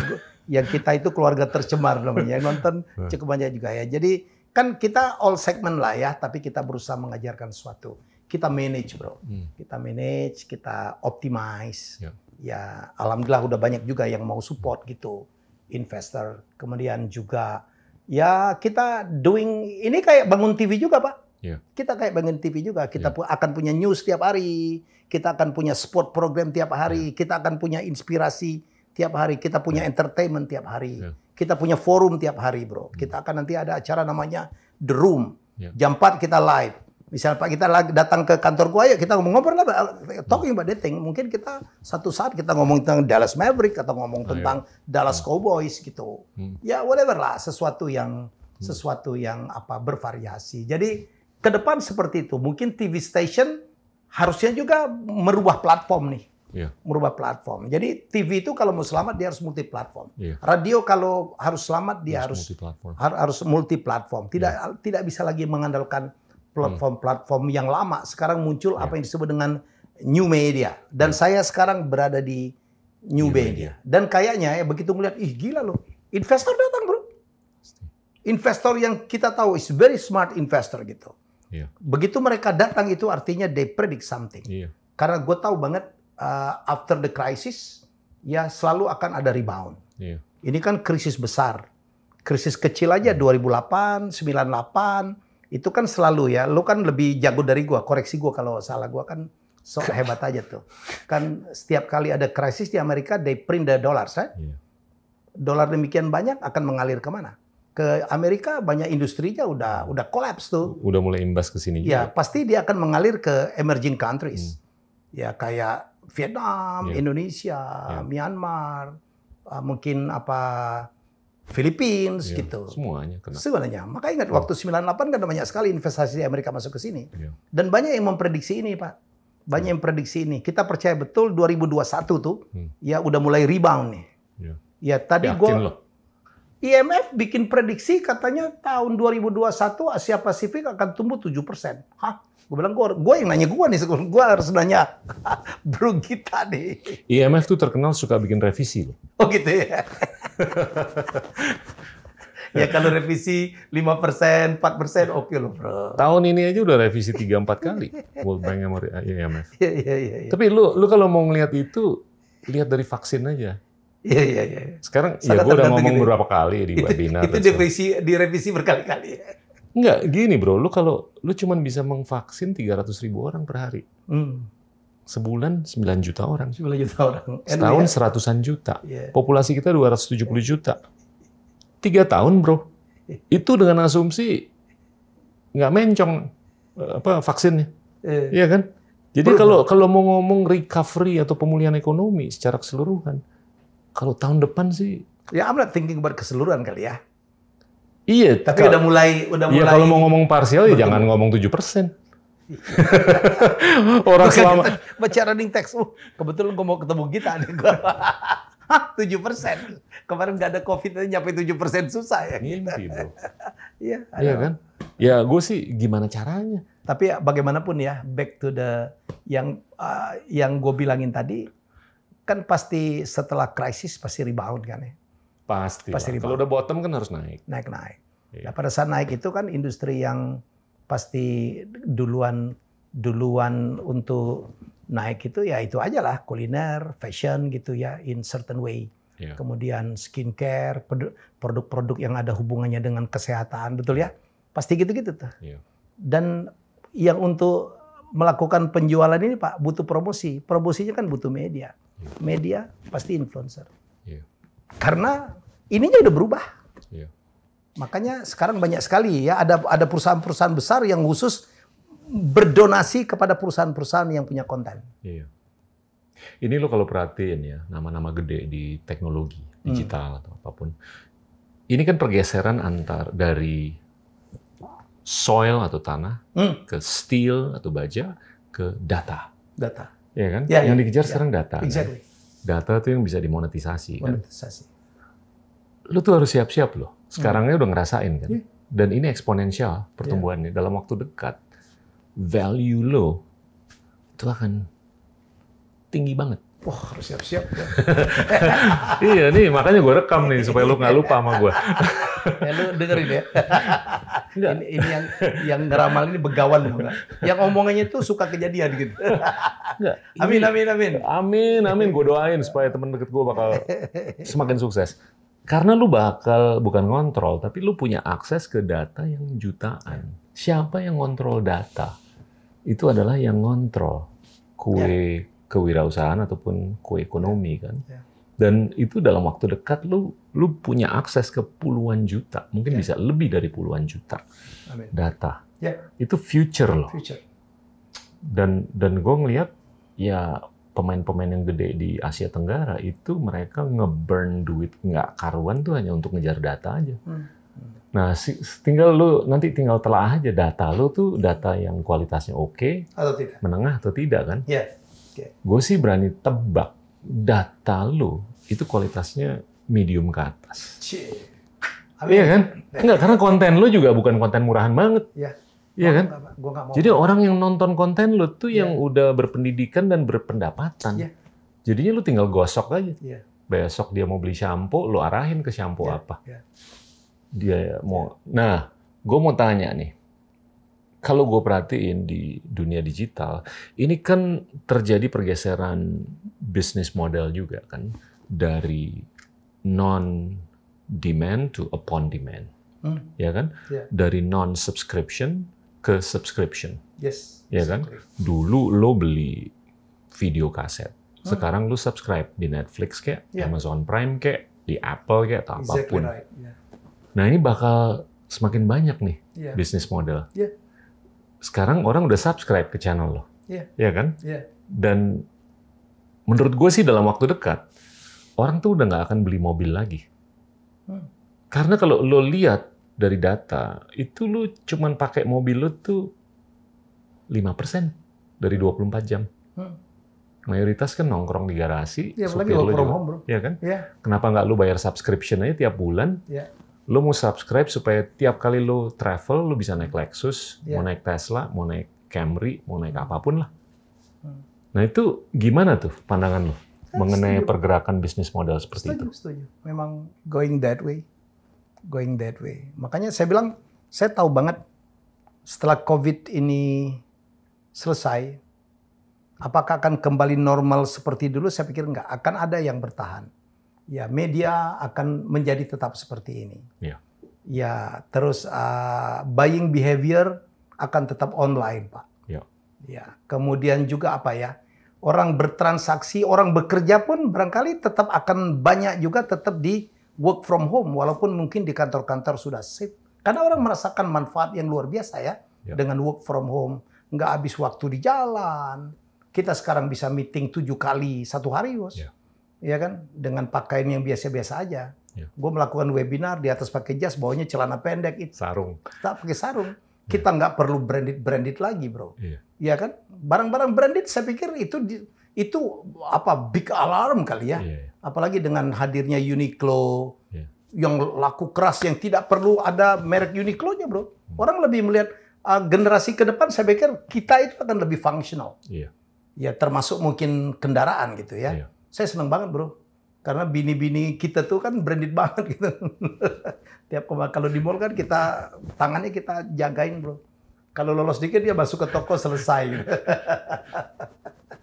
Jadi menurut gue sih pattern behavior itu akan sangat berbeda. Jadi model bisnis, the one that you said gitu. Ke depan itu orang akan lebih logik ya, lebih logical gitu. Ya lebih rasional gitu dalam memutuskan. Ya I strongly idea. Kita beli mobil kadang-kadang udah setahun mileage-nya 1000 km. Lo mau kemana sekarang? Ada yang udah 5 tahun cuman 7.000. Lo mau kemana sekarang? Iya. Tapi oke lah, balik ke WFH. Gue tetap WFO, work from office. Karena gue percaya di kantor itu adalah bukan aktivitas kerja aja, tapi aktivitas budaya. Dan kalau lu bisa berinteraksi dengan kolega, itu brainstorming itu lebih beda ya. Lebih beda. Iya, bukan berarti kita nggak bisa kerja dari rumah, tapi gue percaya ke depannya itu tetaplah orang akan mau ke kantor lagi. Tapi in the meantime, harga real estate terpengaruh kan? Pengaruh ya. Karena orang udah nggak ngantor lagi. Tapi kalaupun orang ke WFO WFO, tapi saya pikir sih nggak akan semuanya juga gitu. Ada yang memang udah nyaman, udah work from home aja, kenapa sih? Pasti. Ya kita pakai, kan sekarang ada generasi Zoomer namanya, udah terbiasa dengan Zoom. Lebih efisien gitu, ngumpulin orang lebih gampang. Dan muka orang kelihatan, bro, ekspresinya. Kita kalau meeting di belakang situ, dia ngantuk, kita nggak ketahuan, bro. Sekarang kan nggak bisa.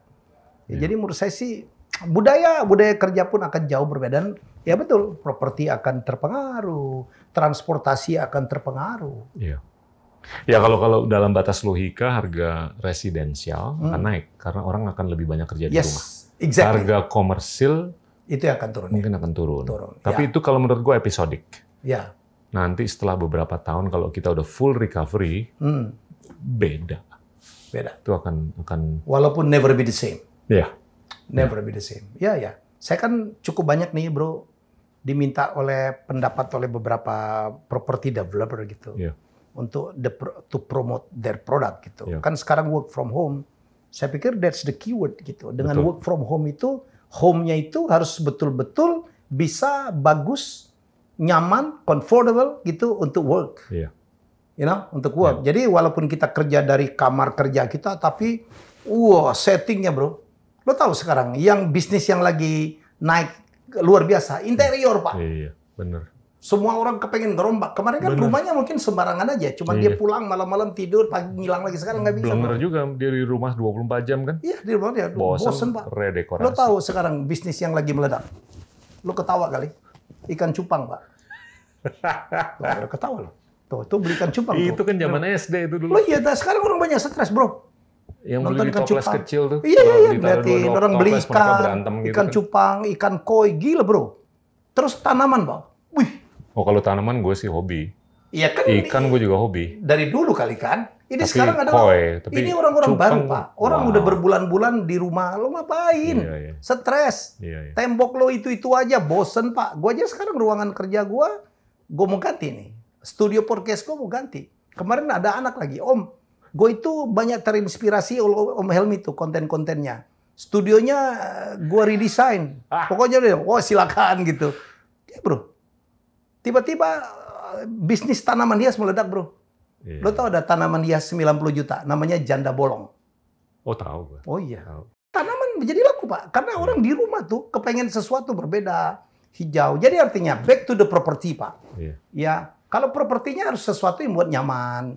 Kalau kita ngetik-ngetik atau zooman di taman, tamannya kan harus sesuatu yang apa yang membuat nyaman, inspiring, indah gitu. Jadi menarik loh.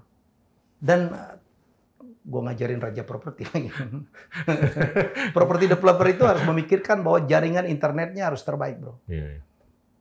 Kalau bisa jangan kontrak dengan satu jaringan saja, bro. Iya. Banyak orang kecewa. Kadang-kadang begitu dia nggak perform, tulalit, habis kita, Pak. Iya. Dan kadang-kadang dia perform cuma 3 bulan. 3 bulan. Terus habis itu ini lagi. Begitu udah lelet, buffering gitu, capek, bro. Iya. Jadi menurut saya sih, a lot of changes lah. Kalau gue sekarang lebih nyaman di rumah, bro. Ya sekali, gue kombinasi lah sekarang gue keluar ya. Sekali-sekali ke mall, kasihan juga mallnya kan nggak ada yang ngisi. Wah, iya. Ya, tapi kalau mall begitu nggak boleh dine in, selesai Pak. We go to the mall not for shopping now. Berat. Ketemu orang untuk dine in gitu. Kasihan Pak yang punya. Tapi bisnis lo nih diuntungkan, diberkahi. Oh iya, sangat. Iya kan, sangat. content creation. Sangat. Dan hampir semuanya digital.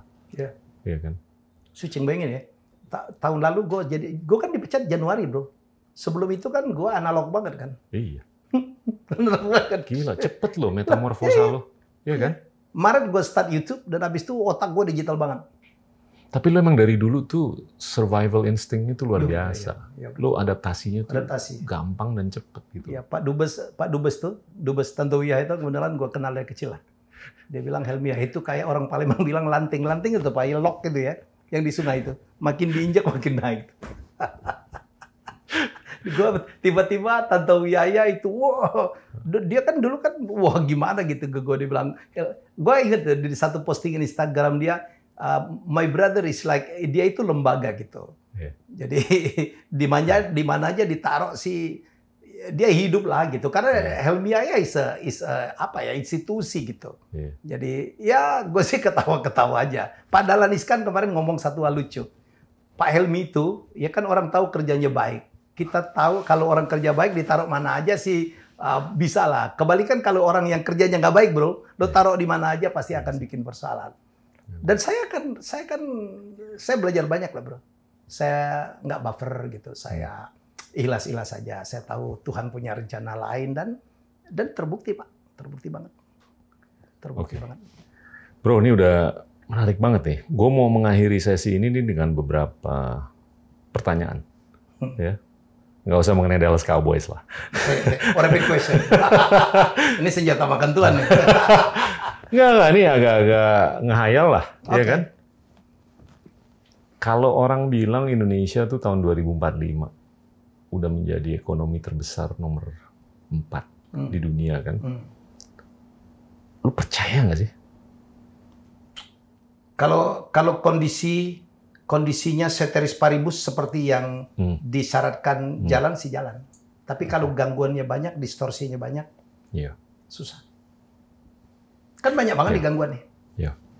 Tapi gue punya nih naluri ya. Gue punya kepercayaan progres tuh nggak straight line. Iya kan? Orang kan selalu berpikir progres tuh harus straight line. Tapi progres tuh bisa aja begini kan? Asal begitu ya. Iya, asal terus grafik naik gitu. Iya kan? Kalau straight line iyalah pasti enggak. Iya. Sekarang kita terjadi delay karena undang-undang cipta kerja gitu kan. And so on. Ini gue kemarin tuh ngundang beberapa orang yang ya kita ngobrol lah, ngalor ngidul mengenai artificial intelligence, terus juga ngobrol mengenai genetics, ya, synthetic biology, Ini kalau kita lihat kan ada 3 hal yang membentuk dunia selama ini kan. Satu atom, kayak mobil kita, itu kan atomic. Yeah. Kedua itu bits and bytes, digital. Yang ketiga ini genes atau genetik. Lu ngelihat peran bytes sama genetics itu gimana untuk supaya Indonesia itu bisa bersaing dengan bangsa yang hebat seperti Tiongkok, Amerika, Korea Selatan, Jepang. Sorry, ini agak-agak off ya, tapi gue curious aja pandangan. Genetik gitu, kita kan ngelihat ya, orang Indonesia tuh kan hebat-hebat ya bro ya. Jenius gitu, banyak inventor orang Indonesia gitu. Ya. Sayangnya kan kadang-kadang tidak diberikan tempat tuh. Ya. Kadang-kadang mereka jadi diaspora mengabdi di tempat lain. Ya. Yang begitu pulang ke Indonesia pun belum tentu bisa mendapatkan tempat dia bisa perform. Nggak bisa diberdayakan. Saya pernah mengcoach ya satu orang inventor bro. Dia membuat satu hal yang sangat luar biasa menurut gua hebat dalam rangka mengatasi penggunaan plastik. Dia bikin apa? Edible bioplastic yang dibuat dari rumput laut. Ya. Lo kebayang tuh kalau di Bali kan? No, he's here. Di She's here. Oke. Ya, dia bayangin tuh kalau mie instan itu kan itunya kan bumbunya ingredient kan ditaruh dalam semuanya plastik aluminium foil yang bisa menjadi waste, mengganggu lingkungan gitu. Ya, itu diganti itu, bro. Tinggal dicemplungin dan ada energi. Aduh, bro, lelah kita untuk melakukan penelitian untuk apa? Harus ini, harus itu. Saya kemarin tuh baru gue ngomong sama siapa tuh, ada orang yang dia ingin punya usaha gitu, terus dia udah rekrut, dia udah bikin pabrik, udah rekrut orang, nunggu izinnya lama banget. Dan itu saya tahu Pak Jokowi itu concern banget dia. Selalu ngomong tentang itu tuh. Dia bilang tuh, orang kalau mau nambang, lu kan punya pertambangan bro. Untuk nambang aja itu kalau investor dari luar negeri itu ada berapa ratus izin yang harus dibuat. Tapi udah disederhanakan sekarang. Ya memang, tapi kan kita lihat tuh. Banyak hal bro, tapi belum kita lihat tuh apakah bisa sampai ke bawah tuh. Lu ngurus tanah aja deh. Ngurus sertifikat aja. Pernah ngurus sertifikat? Sering lah. Sering. Nggak gampang. Iya, lo kan properti kan. Iya. Tapi oke. Jadi gimana? Lo bilang kan banyak kan yang jenius di Indonesia. Tapi kalau skalanya itu mungkin nggak sebanyak seperti yang kita lihat di India. Oh iya. Ya kan? Atau di Israel, atau di China, atau di Korea, atau di Korea Selatan, atau di Jepang. Itu gimana supaya kita tuh bisa bersaing? Saya pikir environment-nya harus ditumbuhkan dulu, bro. Oke. Environment-nya kita harus perbaikin dulu gitu. Jangan sampai yang kita dengar itu adalah banyak sekali orang-orang pintar itu tidak terlalu bisa dioptimalkan gitu. Ya kayak yang saya dengar cerita Pak Dahlan Iskan, seorang Ricky Elson itu, yang membuat mobil listrik 7 tahun yang lalu tuh. Ya memang waktu itu belum sempurna sih. Sekarang udah jauh lebih sempurna. Jauh lebih sempurna kan, it takes time gitu. Baterainya gitu juga udah jauh jadi menurut saya sih environment-nya tuh harus kita bangun tuh. Jadi saya berharap betul tuh, kalau nggak salah Mas Bambang Brojo itu memimpin BRIN atau apa tuh? Badan Riset and Inovasi. Kita berharap banyak lah Pak. Tapi ditumbuhkan dulu tuh. Di mana para inovator gitu dihargai. Bukan dihargai, bro. Mereka jangan dipersulit lah. Tapi gini bro, lu sama gue kan mantan akuntan. Ujung-ujungnya kan budget. Iya kan? Lu udah ngalamin. Budget kita memang kecil banget sih. Iya, gimana? Gimana bisa? Gitu loh, kalau budgetnya tuh... Lagi-lagi itu political will, Pak. Iya. Lagi-lagi political will. Seberapa mau kita membangun itu, kita dari situ dulu lah. Tapi kalau budget kita kecil kan kita bisa invite swasta, bro. Asal aturan mainnya, saya pikir tuh, ya kan banyak juga, bro. Orang swasta-swasta yang juga punya pemikiran yang sama. Tapi kalau untuk melakukan penelitian, menciptakan sebuah inovasi aja, the long and winding road, bro. The long and winding road, ceng-ceng, gitu kan susah loh. Terakhir nih. Ya. Demokrasi di Indonesia gimana ke depan? Ya, gua makin baik lah ya. Makin baik. Asal gitu. Saya pernah mengundang Sujiwo Tejo gitu, diundang saya. Kita harus mulai terlatih gitu, menghargai perbedaan pendapat. Kita tidak boleh membenci orang yang pendapatnya beda sama kita. Oke. Iya. Kita berbeda, berdebat habis boleh bro, tapi at the end we are brothers, you know. Yeah. We have to to respect gitu orang yang punya pendapat berbeda gitu. Jadi menurut saya sih nggak mungkin gitu. Manusia itu pendapatnya sama bro, nggak mungkin gitu. Yeah. Homogen gitu, semua orang semua nggak seru dong, gitu. Ya tapi bagaimana kita saling menghormati. Jadi kita tahu lah dulu kita dianggap negara yang sangat sopan gitu ya, sangat penuh dengan senyum gitu. Kita bisa bro, kita bisa. Jadi menurut saya diperlukan banyak sekali karya-karya, tulisan, film ya, mungkin short movies gitu, iklan-iklan whatsoever gitu, yang mengembalikan gitu ya, bahwa ini negara yang besar, tidak ada satu keputusan yang hebat kalau kita melakukan konflik gitu. Kita harus boleh berbeda pendapat, tetapi ada sesuatu yang harus tetap berjalan. Let respect each other. Gitu. Jangan berharap orang akan sama pendapatnya dengan kita, tetapi kalaupun lo nggak sama pendapat kita, ya sampaikanlah baik-baik. Jangan ngatain, saya pikir kita harus kembali ke sana dan kita bisa bro, karena kita adalah yang dulu kita bangga-banggakan, kita adalah bangsa Timur yang sangat penuh keramahan. Ya, saya kadang-kadang kepengen masa-masa itu tuh balik lagi tuh. I think you can play a big role karena lu udah banyak nih pengikutnya, lu bisa menyampaikan pesan-pesan kayak gitu. Ya, itu that's my message. Kan? That's my message. Sebetulnya ini titipan gue sih untuk lo. Thank you, bro. Ya sama-sama lah. Saya nggak bisa sendiri juga lah. Makanya setiap kali saya saya ketemu anak muda. Tadi saya ketemu dengan Gofar Hilman. Gofar, kita berharap banget tuh. Umur lu dia baru 37 bro. Gitu. Gua berharap banget lah. Kan banyak orang yang mendengarkan lu ngomong gitu. Punya sesuatu apalah ya. Tanggung jawab lah gitu. Kayak Glenn dulu, kita bangga loh ya. Luar biasa. Wah, luar biasa. Dia ngomong tentang NKRI ya, dengan caranya dia gitu bro. Dia menunjukkan kecintaannya kepada Indonesia, kepada ekosistem. Wah, gue kadang-kadang, Glenn lo sekolah di mana Glenn? Kakak dia ketawa. We miss him so much bro. Bro, thank you so much. Fantastic discussion. Good dong, thank you. Gue pikir gue akan ditanyain apa sama kita. Kalah, kita ngalor ngidul aja. Teman-teman, itulah teman saya, Helmy Yahya, the king of quiz, raja quiz yang mudah-mudahan ke depan akan mempengaruhi masyarakat luas dengan konten-kontennya yang semakin keren. Amin. Terima kasih. Thank you. Inilah Endgame.